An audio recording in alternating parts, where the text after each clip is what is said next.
Buenas noches.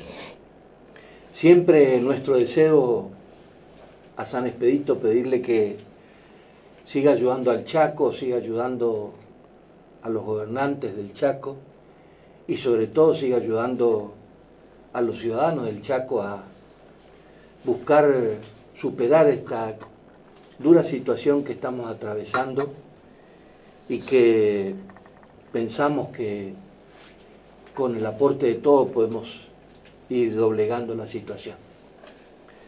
A propósito de eso, más o menos allá en el mes de marzo, el Frente Grande, a través del diputado de la representación parlamentaria, el diputado Daniel Trabalón, había planteado en una sesión una exposición bastante larga donde señalaba que ya al 2018 y principio de 2019 la provincia estaba endeudada en 36.000 millones de pesos. Nosotros, por supuesto, quizás lego en la materia, lo invitamos al ministro de Hacienda, al contador Cristiano Campo, que es el hombre adecuado para que nos pueda ensayar un escenario para saber de qué se trata todo esto y obviamente la provincia sigue haciendo obras. Llegaron 190 millones de pesos para el impenetrable, llegaron 50 y tantos millones de dólares para otras obras y la pregunta es, bueno, el gobierno que venga, ¿cómo va? Así sea el mismo de Domingo Pepo, si el pueblo le da la reelección, ¿cómo va a enfrentar esta situación? Y ni lo pensemos cómo va a ser la nación a partir de los 200.000 millones de dólares que tiene de deuda pública, pero eso es un poquito más complejo y lo vamos a dejar para otra oportunidad. Vamos a dedicarnos a ponerle la mirada aquí en la provincia del Chaco, ya que lo tenemos al ministro durante todo el programa, vamos a intentar que él nos saque un poco de esa ignorancia económica que tenemos. Ministro, buenas noches, ¿cómo le va? Buenas noches, Tonino, ¿cómo te va? Un gusto estar nuevamente acá en tu programa. Y la verdad que como nunca te pregunto de qué vamos a hablar, la agenda siempre es abierta. Veo tu introducción y tengo algunos datos justamente que lo estaba queriendo buscar. Lo habíamos charlado un poco en radio. En radio, lo habíamos charlado en radio y la verdad que tengo algunos datos actualizados respecto a lo que estás preguntando. Es cierto que nosotros tuvimos que transitar un periodo donde tuvimos que acudir al crédito público como herramienta de gestión financiera, que no es nada extraordinario, existe en nuestra constitución provincial, ¿no es cierto? Y vos, para acceder a un esquema de endeudamiento, tenés que cumplir con los procesos, lo que establece la constitución, respetar los márgenes de endeudamiento en lo que tiene que ver con la amortización del capital y los intereses anuales. En definitiva, tenés una serie de etapas, tiene que ser por ley, es decir, recurrimos a una herramienta que justamente está para atender situaciones de contingencia. La primera contingencia que tuvimos que resolver fue el juicio con judiciales. Ese juicio realmente... eso lo llevaron de arriba, ¿no? Y eso, mirá, nosotros arrancábamos la gestión, y es bueno traer a colación otro tema, después te voy a comentar, arrancábamos la gestión, en ese entonces el gobernador electo me había mencionado de que tenía la intención de que forme parte de su equipo, y uno de los temas que me pidió que estudie fue cómo resolver la deuda judicial. Era una deuda, en ese entonces nosotros la estimábamos a valores nominales en 2.200, 2.300 millones de pesos, en función de la cantidad de acreedores que existía, y una planilla que nos había provisto el Poder Judicial. La verdad que 2.000 millones, multiplicarlo por inflación del periodo, más o menos 240%. Estamos hablando de una deuda a valores de diciembre de 2015 de 6.000 millones. Teníamos que resolver empezando la gestión.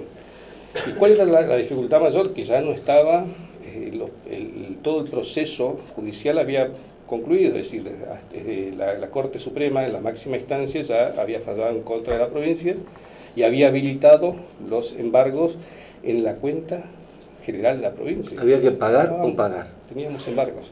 Claro. Entonces lo que primero planteamos fue una ley de emergencia que nos proteja, que proteja la caja provincial, porque la caja provincial atiende múltiples servicios estatales, pero a partir de ahí teníamos un periodo para dar respuesta y acudimos al crédito internacional. Primera cuestión que nos motivó un esquema de crédito público. Luego recurrimos el periodo 2016, vale la pena recordarlo, fue un periodo de estanflación, es decir, los ingresos crecieron por debajo del crecimiento de inflación. El crecimiento de inflación desde el punto de vista fiscal para nosotros es crecimiento de gasto por encima de los recursos. Básicamente los gastos del Estado o las erogaciones del Estado son todas autoajustables. Tenés previsional, salario, que gran parte, medicamentos, combustibles, se ajustan por inflación. Entonces, si tuviste inflación de 47% y recursos de 27%, perdiste en términos reales 20 puntos. Eso nos propició un déficit fiscal muy fuerte. Debíamos continuar. Es así que accedimos a leyes que no autorizaban a cubrir esos déficits y fuimos recurriendo paulatinamente a esquemas de financiamiento. Pero lo cierto es que recurrimos a 2 leyes de financiamiento, pero lo cierto es que para medir el nivel de deuda y el grado de manejo de la deuda, nosotros decimos la liquidez, ¿no es cierto?, tenés que compararlo con algún valor que usualmente son tus recursos totales. Sí. Y en función de los recursos totales, cuando miramos, nosotros ingresamos a la gestión con un 23,78% de deuda en función de los recursos totales, sin contabilizar la deuda con judiciales. Si nosotros contabilizáramos la deuda con judiciales sería más o menos del 30%, agregaría 6 puntos a ese ratio. Hoy la deuda, medida en términos de recursos totales, el stock de deuda de la provincia es del 33%. Es decir, un crecimiento,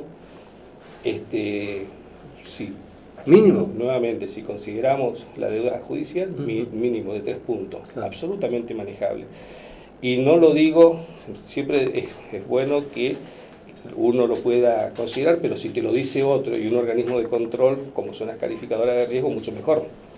Y ahora en julio, recientemente en este mes, terminó la auditoría de Fitch and Rating, que es la calificadora de la provincia, y calificó a la deuda de la provincia desde perspectiva negativa a largo plazo a perspectiva estable.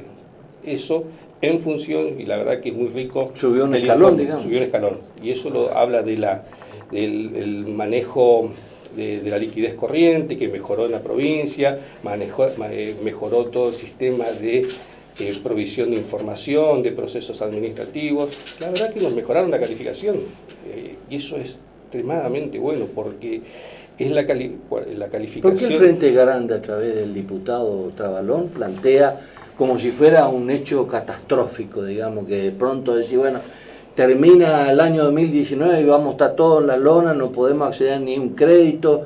Se sabe que cuando vos no podés tener una deuda más allá del 20 o el 30%, 25% dice la Constitución. Exactamente, de el presupuesto anual, digamos. Entonces, ¿cómo es la historia esta? Mira, yo creo que a veces o no se comprende o se intenta confundir. Estoy buscando el ratio, pero la verdad que es muy rico poder tenerlo en valores concretos. Por ahí se intenta confundir, tal vez con un mensaje erróneo, o no se comprende desde el mismo emisor de la opinión. Lo cierto es que la deuda de la provincia, acá tengo, mirad las calificaciones, que hablan justamente de la perspectiva estable. Esto me lo da la calificadora Fitch. Y esto sí. Es muy bueno, ¿viste? Porque es un... ¿Lo leemos, Cristian? ¿Cómo no?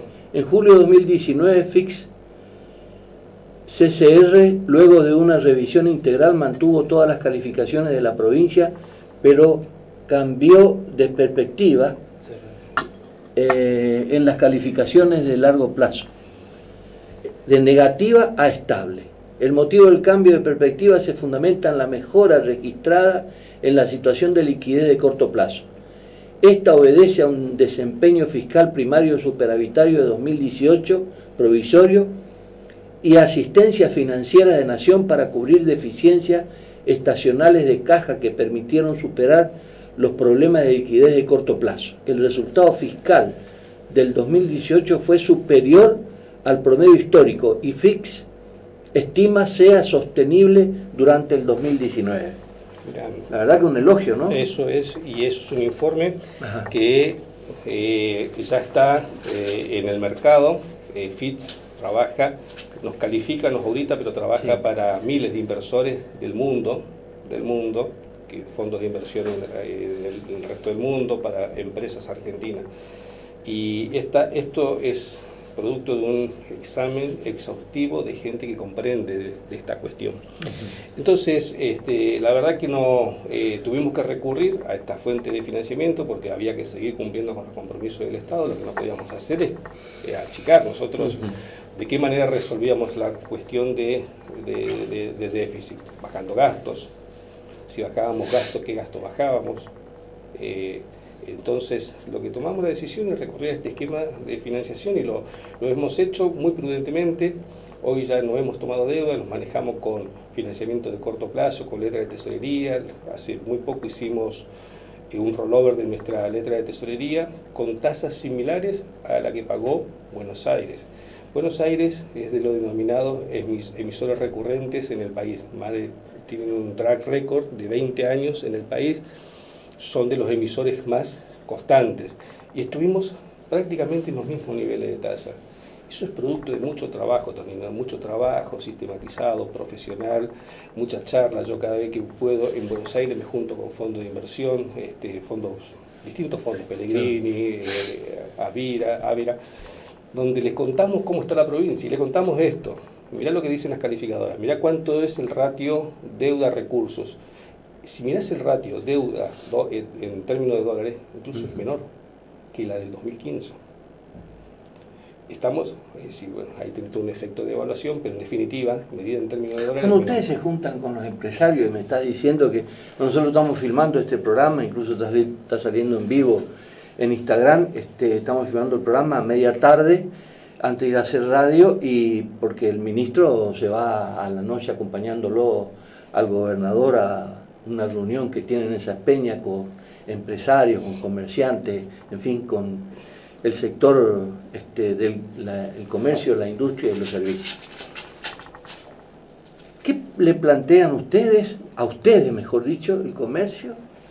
Sabiendo que hay, digamos, David y Goliat, o sea, en Buenos Aires ahora el Banco de la Provincia largó un monto de 20.000 millones de pesos en crédito de 20 millones de pesos para cada cliente a una tasa anual de el 27%. ¿Qué diferencia que hay, digamos, entre nación y provincia? Claro, allá cuántos electores tenés, cuántos tenés acá en el Chaco, no alcanza ni a 1 millón y allá tenés creo que 7, 8 millones de electores, entonces está bien la diferencia, pero de alguna manera esa diferencia o esa asimetría demográfica y política, ¿cómo hacemos para vencer de eso? Y que acá, porque acá los comercios chicos son los que mantienen la fuente de trabajo. Mira, los empresarios locales lo que te plantean claramente es esquema de certidumbre. Lo que plantean es que el Estado pueda promover actividad económica. Para eso es importante la previsibilidad fiscal. Claro. Vos te imaginás un mes que nosotros hayamos diferido el pago de salarios, por ejemplo, lo que hubiera ocasionado en la cadena de pagos que genera el influjo de la erogación estatal mes a mes. Vos le das previsibilidad, te piden que le saques la presión impositiva, que le saques la presión fiscal. Muchas veces tendemos a buscar esquemas de promoción con las tasas de interés. La verdad que no es lo que hoy el empresario necesita. Hoy el empresario, aparte de las tasas de interés, necesita otra cosa, necesita que le baje los costos. ¿Por qué? Que le baje los costos y le dé actividad económica. porque si no le bajas los costos, no le das demanda o promoves el consumo, porque la mayoría de nuestras empresas, nosotros tenemos un sector primario que implica el 13% del PBG provincial y el 26% le explica el sector secundario, el resto 63-64% son el servicio y el comercio, es lo más importante. Vos podés bajarle la tasa, pero ¿para qué va a tomar financiamiento el empresario si no tiene actividad económica, no tiene que invertir, no tiene el motor de la demanda que le demande esa inversión? No tiene para respaldar el consumo, ¿no? No tiene para repagar ese crédito. Claro. Por más que nosotros hicimos un enorme esfuerzo, de hecho buscamos combinaciones de variables, bonificamos el 35% de la tasa con el Banco del Chaco, que a nosotros nos cuesta más o menos 100 millones de pesos esa promoción, y lo hacemos con el convencimiento de poder generar un circuito de crédito, a pesar de que sigue siendo alto, pero es un circuito de crédito que se genera. Por otra parte, promovemos el microemprendimiento, las ayudas a los microemprendedores, le estamos dando ingreso disponible a las personas, a la ruralidad, con el Chaco Subsidia. Esos son recursos que al no salir del bolsillo de estas personas, es dinero disponible para consumo. Y de esa manera vamos integrando políticas activas que permitan mantener la economía familiar, que es muy importante, y mantener las pymes chaqueñas. La verdad que cuando miramos, estamos haciendo un balance de los 3 años y medio ya pasado de gestión, no perdimos empleo. El déficit estuvo en el sector de la construcción, que ahí sí perdimos empleo. Pero en los otros sectores se mantuvo constante y en niveles nominales estamos casi en los mismos niveles del 2015. Claramente el factor de no crecimiento está dado por la caída del empleo de la construcción. Ahí tuvimos una muy fuerte caída. Y eso lo explica otro factor, que es la disminución de las transferencias de capital del gobierno nacional. En los últimos años, la obra pública en Argentina y en las provincias se llevaba a cabo a partir de las transferencias que hacía el gobierno nacional para obras, viviendas, rutas, de hecho el acueducto tiene contraparte de financiamiento nacional, te podría nombrar obras de energía eléctrica. Nada de eso ocurrió en estos 3 años y medio de gestión. Lo que se pudo avanzar fue en tratar de concluir aquellas obras en curso. ¿Le prometieron cosas a Pepe para cumplir? Mirá, más que las cosas que pudimos gestionar se están llevando adelante. San Pedro Pescador era una promesa, es una gestión iniciada, la pudimos conseguir. El acueducto, no nos olvidemos que cuando asumimos la gestión estaba paralizado, porque había caído la fuente de financiamiento, que también está computada acá en la deuda, con el BNDES, estaba caída esa línea. Y en consecuencia estaba caída la línea de financiamiento con ENOSA. Nosotros pudimos reactivar a pasos lentos, pero va yendo la obra, está avanzando.